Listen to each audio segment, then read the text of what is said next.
servicios generales, los servicios internos, los anexos complementarios y las áreas descubiertas que dejan pasar la luz y el sol en situaciones específicas como los grandes patios o plazas internas, pensando que estos hospitales también debían atender a una población que tenía que tener ciertas condiciones de sociabilidad.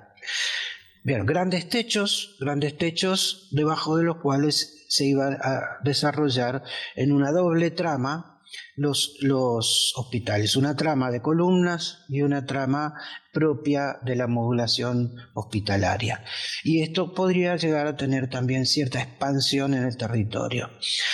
Bien, vemos aquí la organización, en el caso de esquina, pero como veremos son prácticamente equivalentes en los otros, patios generales, en los cuales incluso debajo de la cubierta se alojaban unidades de transporte aéreo, pequeños aviones o helicópteros ahí dibujados en los planos, pensando en que en caso de urgencia esto debiera ser... un enfermo debiera ser evacuado. Por otro lado, también recomendaba Williams la construcción de mínimas instalaciones de pistas de aterrizaje para, como complemento de los hospitales. Bien, los patios, la internación, el número 2, una capilla, anexa los servicios internos, en el número 4 los servicios externos, los servicios generales y las residencias para los médicos, los cuales son las únicas construcciones en planta alta. Luego se desarrollan en forma detallada, unidad funcional por unidad funcional, digamos, en sí mismas, y podemos verificar esta idea de sistema, algo que en la arquitectura argentina va a ser muy reconocido como una característica propia del modo de proyectar en la década de 1960, pero acá estamos hablando de aproximadamente 1950. La idea de sistema en la cual los tres hospitales, por más que son distintos, recurren al mismo a la misma organización. O sea que estamos viendo que no se está pensando en un hospital como sistema, sino más bien un sistema de proyectación de hospitales. Y creo que en esto radica la importancia y el sentido de innovación al que lleva a Williams a pensar en modo sistemático. Estos hospitales podrían haber sido replicados incluso en otras situaciones en otras partes del país. De estos hospitales se conocía muy poco hasta poder acceder con gran posibilidad, digamos, de utilización del archivo propio Williams, que había dejado muy bien ordenado y que estaba al cuidado de Claudio Williams, su hijo menor. Esto me permitió ver que, si bien había sido publicado, como la revista Nueva Visión y en otras publicaciones como el González Capdevila, etc., siempre se reconocían las mismas imágenes, las plantas, algunas secciones, las perspectivas tan icónicas, etc. Pero de estos hospitales, una vez que uno comienza a abrir el archivo en la investigación, se puede convenir que estaban preparados para la licitación. Estaban los cómputos, los presupuestos, los planos de instalaciones, planos de detalles, etcétera. Más de 700 láminas destinadas a estos hospitales, y en una carta que envía a un amigo en 1951, Williams comenta que hizo la entrega de los proyectos de los hospitales al Ministerio de Salud Pública, que hizo una entrega de 120 kilos de papel. O sea que evidentemente estaban desarrollados para su ejecución. Que después no se hayan podido construir tienen mucho que ver en esto, los conflictos internos en el gobierno, en el Ministerio de Salud Pública, etcétera. No es un tema a desarrollar aquí. También está el otro aspecto que mencionaba, la cuestión del clima. Y para eso diseña un elemento específico, que es esta cubierta que se llama bóveda cáscara, y que se puede replicar. En los primeros bocetos vemos distintos intentos por desarrollar un techo elevado, que va a dar lugar a una cierta cantidad de ideas hasta llegar a la perfección de la forma de una lámina, una cáscara muy delgada, de 5 centímetros en su espesor, una planta cuadrada que remite a una forma de círculo en el centro, en el cual por ese centro descargaría las aguas pluviales a través del conducto interno de la propia columna.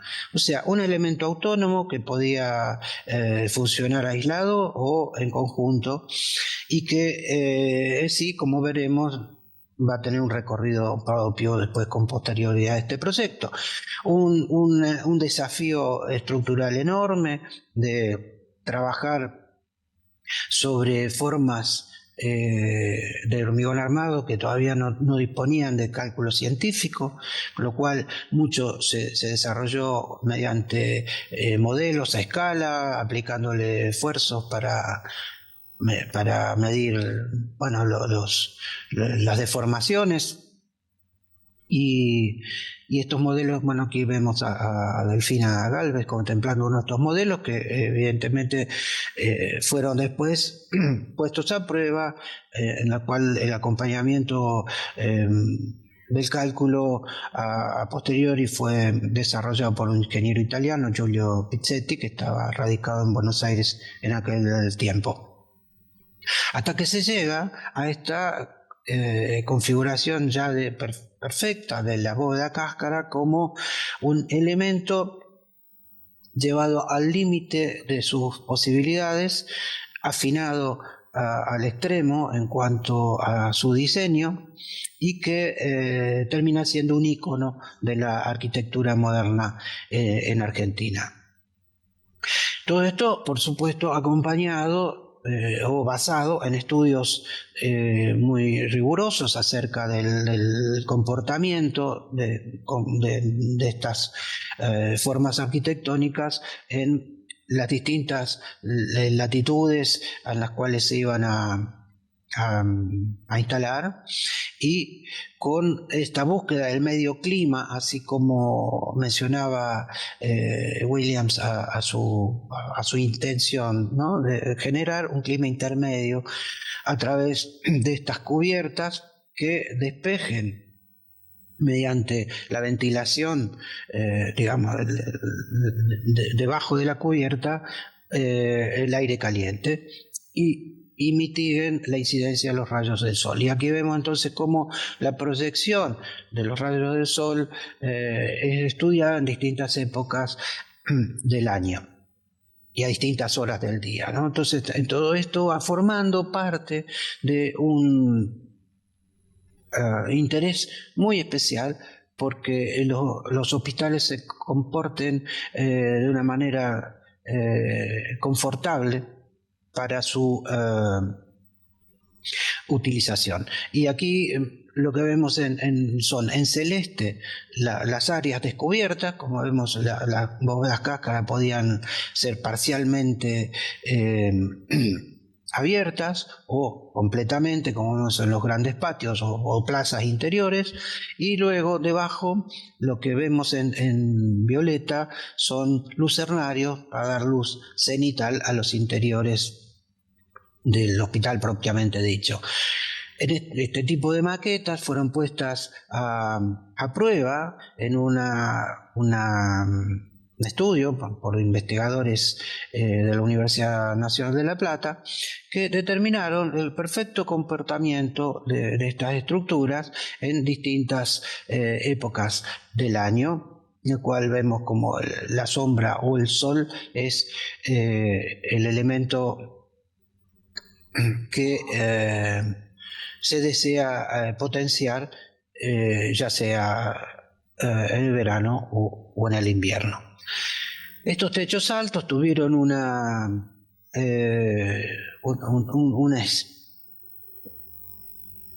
posible aplicación en proyectos diversos que Williams desarrolla con posterioridad, lo cual encuentra que tiene allí un elemento que le permite resolver estos problemas del clima independientemente del programa arquitectónico. Ninguno de estos proyectos se construyó, como sabemos, luego se construyeron para el pabellón de la sociedad rural de Pabellón Bugiborne, de la sociedad rural de exposición.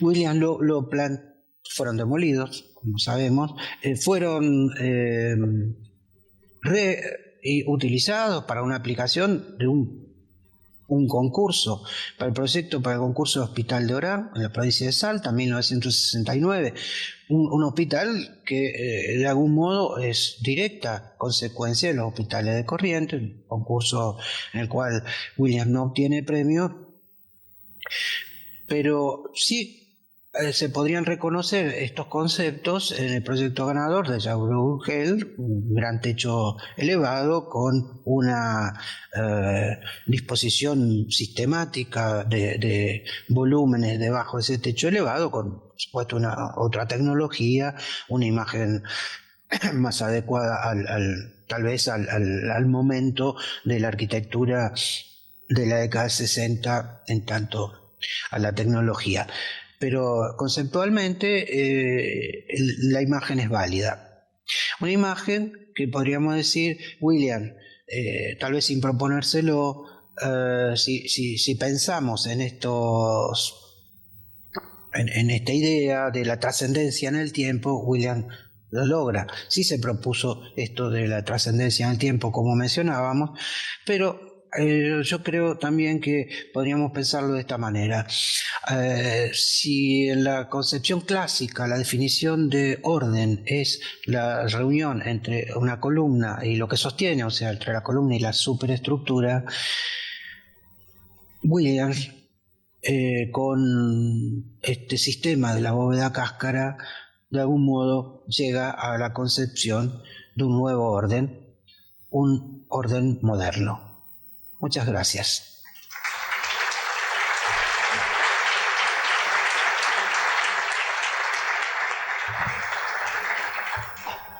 Lo interesante de esta ponencia creo que es que siempre tenemos que seguir aprendiendo de los que hicieron buena arquitectura antes que nosotros. Eso no quiere decir que hagamos buena arquitectura, digo que los anteriores la han hecho y tenemos que tratar de imitarlos para así seguir haciendo la mejor arquitectura que podamos.